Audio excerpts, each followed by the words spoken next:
বাসার সামনে নিয়ে আসছি। হ্যাঁ, জগন্নাথের রথ টেনে তারপরে আমরা কোথায় গেছি জানো? বাসার সামনে নিয়ে আসছি। বাসার সামনে নিয়ে আসছো? হ্যাঁ। আচ্ছা, জগন্নাথ আমাদের ঘরে আসে নাই না? না। তো জগন্নাথ কিভাবে ঘরে আসবে? জগন্নাথ তো এখন নিজের সিংহাসনে যাবে না? হ্যাঁ, সিংহাসনে। হ্যাঁ, ওই জন্য তো মন্দিরে গেছি। আর তুমি কোথায় গেছো? আমি মন্দিরে গেছি তো। ভাই কোথায় গেছে? ভাইও মন্দিরে গেছে। আমরা জগন্নাথ দর্শন করব না? জগন্নাথ সিংহাসনে বসে কিরকম দেখা যাচ্ছে সেটা দেখবো না? দেখছো কত মানুষ আনন্দ করতেছে? দেখছো কত মানুষে ছবি তুলতেছে, কত মানুষ আনন্দ করতেছে। হে জগন্নাথ, কৃপা করো। এই জগন্নাথ কৃপা করো। কৃপা ন কৃপা, জগন্নাথ কৃপা কৃপা কৃপা করো প্রভু। কৃপা করো। প্রভু আমায়, প্রভু আমার। হে দয়াল। না তুমি কিছু করো নি তো? বাইয়ে ফুল তুলতে যাচ্ছে তো, তো বাইয়ে হাত মুখ ধুয়ে আসছে, বাইয়ে এখন ফুল তুলবে। যা। হ্যাঁ, জল আছে না? হ্যাঁ, এটা ব্যাস। কয়টা ফুটছে ফুল দেখো তো? হ্যাঁ, হ্যাঁ, ওই যে আরেকটা আছে, চারটা, আরেকটা আছে পাঁচটা। আমি গোপালের জন্য ফুল নিচ্ছি, বুঝছো? এই যে এই সাদা ফুলগুলা। হ্যাঁ,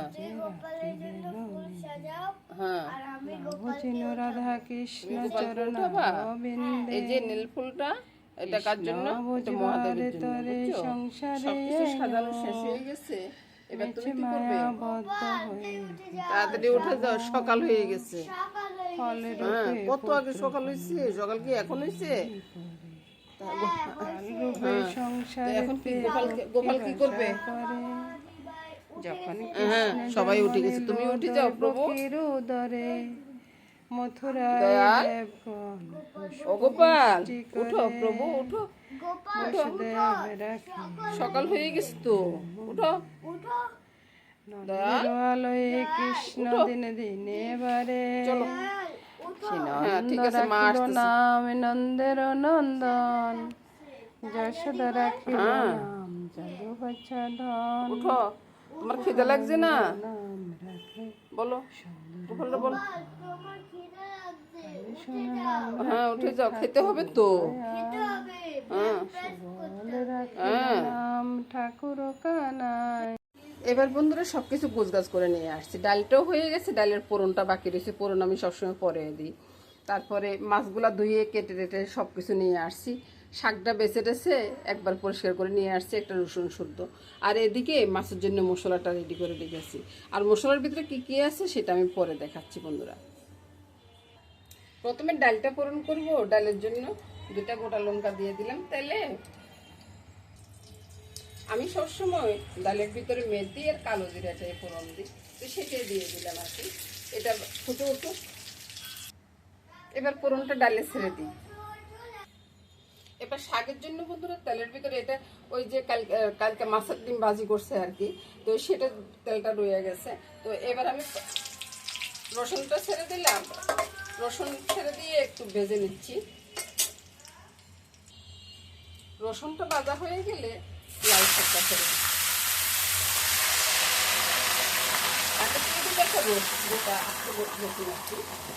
বুঝতে পারতেছি কিনা জানি না, আজকে সকাল সকালে মুখে কটাটা বেরিয়ে যাচ্ছে। শাক তো প্রতিদিনই একরকমই হয় বন্ধুরা। স্বাদ অনুযায়ী নুনটা দিয়ে দিলাম, একটু চিনি দিলাম। চিনিটা আপনারা না খেতে খেলে নাই দিবেন, কোনো সমস্যা নাই বন্ধুরা। একটু হলুদটা দিয়ে ফেললাম। হলুদটা কিন্তু আমার ঠাকুমা না করছে যে লাল শাকে হলুদ দিস না, ওই আর কি। আর ঠাকুমার কথা তো আর ফেলা যায় না বন্ধুরা। ঠাকুমারা যা করছে এটা তো বুঝে শুনিয়ে করছে, তাই না? ওই রসটার ভিতরের দিকে ঢুকিয়ে এবার শাক দিয়ে ঢাকা দিয়ে দিলাম আর কি। তারপরে আসুন এবার এদিকে চলে আসুন। এবার মাছটা মেখে নিয়ে আগে মাছের ভিতরে একটু নুন দিয়ে দিলাম, হলুদ দিয়ে দিব, আর সামান্য একটু লঙ্কার গুঁড়া দিব। ওই যে পরে মাছের কালারটা বেশ সুন্দর হবে আর কি, ওই জন্য ভালো করে মেখে নিবে। একটু তেলও দিব। আবার তো বলবেন যে তেলটা দিতে আমরা দেখিনি, তেলও দিয়ে দিলাম, দেখাই দিতেছি। এবার ভালোভাবে মেখে নিচ্ছি। মেখে এবার মাছগুলোকে ভাজবো। ওইদিকে কিন্তু শাকটা হচ্ছে, আর এদিকে আমি তেলটা কড়াইতে দিয়ে রেখেছি গরম হওয়ার জন্য। এতক্ষণে মনে হয় গরম হয়ে গেছে। একটা একটা করে মাছ দিয়ে দিব। অনেক সময় না কড়াইতে মাছটা ভেজে যায়, প্রথমে একটা দিয়ে দেখতেছি মাছ ভাজবে না। তো এবার আমি সবগুলো মাছ দিয়ে দিচ্ছি, অতিরিক্ত ভাজবো না। এই মাছগুলো ভাজা হয়ে গেছে, কিন্তু এক এক করে মাছগুলো তুলে দিচ্ছি, বাকিগুলো দিয়ে দিচ্ছি। আজকের কাতল মাছটা না দেখতে ভীষণ সুন্দর, একবারে লাফাইতেছে, ওইখান থেকে নিয়ে আসছি আর কি। পরের মাছগুলো দিয়ে দিলাম। এবার আপনাদেরকে মশলাটা দেখাই দিই। আচ্ছা বলুন তো বন্ধুরা, মাছগুলো বাঁকা হওয়ার জন্য কি আমি বলছি? এই মাছগুলো যদি এভাবে বাঁকা হয়ে যায় তাহলে কেমন দেখা যায়? দরকার ছিল বাঁকা হওয়া, উল্টে দিলাম। এবার মশলাটা দেখিয়ে দিই। এখানে আছে বন্ধুরা পেঁয়াজ বাটা, তারপরে হচ্ছে রসুন বাটা, কাঁচা লঙ্কা বাটা, কাজু বাদাম বাটা আর জিরা। আর এখানে আসুন, এখানে নুন, হলুদ, চিনি, হলুদ, নুন, শুকনো লঙ্কা। এবার দেখুন তো, আপনাদের সাথে বকবক করতে করতে আমার মাছগুলা গেছে বেশি ভাজা হয়ে গেছে, বুঝছেন? তাড়াহুড়া করে মাছগুলা তুলতেছি। তারপরে আমি এই যে বাটা মশলাগুলা এগুলা ছেড়ে দিচ্ছি তেলে। তেজপাতা দিতে ভুলে গেছি। এখন না বন্ধুরা তেজপাতাগুলো একবারে ভালো করে না, এই যে সাইড দিয়ে একটু দিয়ে দিলে মাছি। তো মশলাটাকে একটু নেড়ে চেড়ে বুঝছেন। তারপরে এটার সাথে ছেড়ে দিব এই যে এগুলাকে একটু জল বলে দিয়ে দিই। আর বাকি মশলাগুলো বন্ধুরা ওই যে এই মশলাগুলো একটু ভেজে তারপরে দিবেন, নাহলে তো কাঁচা গন্ধ থেকে যাবে। রসুন পেঁয়াজের কাঁচা একটা গন্ধ আছে, ওই গন্ধটা থেকে গেলে আবার মাছ খেতে ভালো লাগবে না, বুঝছেন? আর মাছটা কি মাছ হচ্ছে সেটা মনে বলিনি এখন পর্যন্ত। এটা রোস্টের মতো হবে। কাতল মাছের রোস্ট নিশ্চয়ই ভালো লাগবে খেতে। এই তো মশলাগুলো ভাজা হয়ে গেছে, কথা বলতে একটু অসুবিধা হচ্ছে। শেষ পর্যন্ত বন্ধুরা কথাটা বলতে পারবো না। তারপরে ওই যে মশলার ইয়ে করা জলটা ছেড়ে দিলাম আর কি। এবার আবারও ভালোভাবে কষিয়ে নিব, কষিয়ে তারপরে মাছটা দেবো। আপনারা বুঝে নেবেন বন্ধুরা, অনেক সময় আমি কথা তো টানিয়ে আনতে পারি না, আমার একটু শ্বাসের সমস্যা আছে। আর মাঝে মধ্যে চুলাটা একটু মুছে দিচ্ছি, কারণ হচ্ছে চুলার ভিতরে তেল পড়লে না আমার দেখতে খারাপ লাগে আর কি, ওই জন্য। আর মশলাটা কষানোর পর বন্ধুরা তারপরে মাছটা ছেড়ে দিব। আর এটার ভিতরে একটু দুধ পাউডার দিব। এই যে আমার দাদু ভাই পড়তে বসছে। বল, কি বলবা? আমি পড়তে বসছি। হ্যাঁ, দাদু ভাইকে সবাই আশীর্বাদ করবেন, দাদু ভাই যেন অনেক বড় হতে পারে। এই তো বন্ধুরা এই মশলাটা কষানো হয়ে গেছে। এবার চুলার আঁচটা কমিয়ে আমি এই যে দুধ পাউডার গুলে নিছি, দুধ পাউডার গুলে নিছি, ওই দুধ পাউডারটা ছেড়ে দিলাম। এবার বন্ধুরা নেড়ে চেড়ে মশলাটা কষিয়ে নিচ্ছি। মশলা কষানোর আগে কিন্তু আমি মাছগুলো দিব না। মশলাটা যত ভালো কষানো হবে না তত মাছটা টেস্ট হবে। আর ওইদিকে কিন্তু শাকটা হচ্ছে, আমি কিন্তু থেমে নেই বন্ধুরা।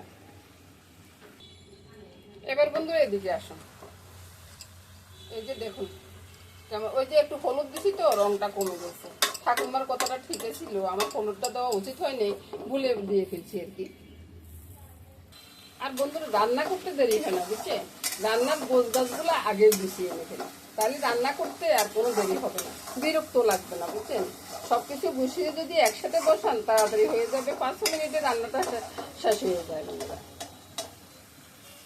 আবার দেখেন কেউ আমার ভুল ধরবেন না, আমি বলছি যে একটা রান্না 5 মিনিটের বেশি লাগে না। আর দুদিকে যদি বসাই দেন তাহলে তো তাড়াতাড়ি শেষ হয়ে যাবে।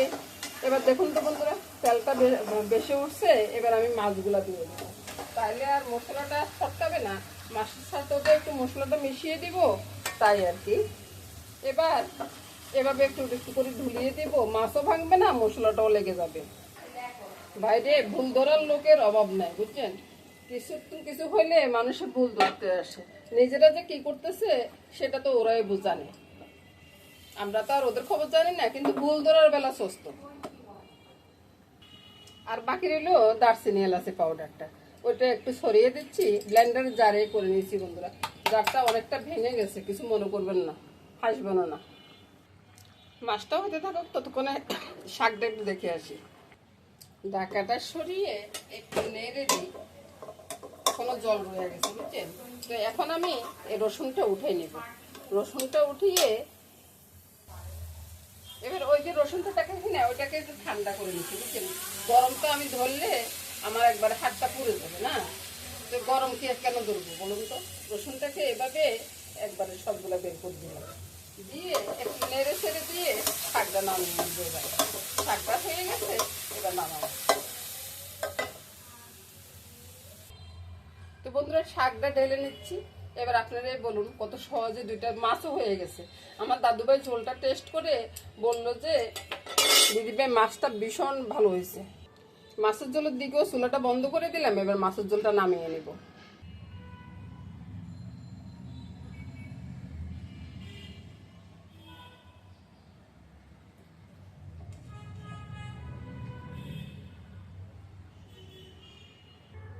এবার বলুন তো বন্ধুরা, মাছের ঝোলটা কেমন দেখা যাচ্ছে?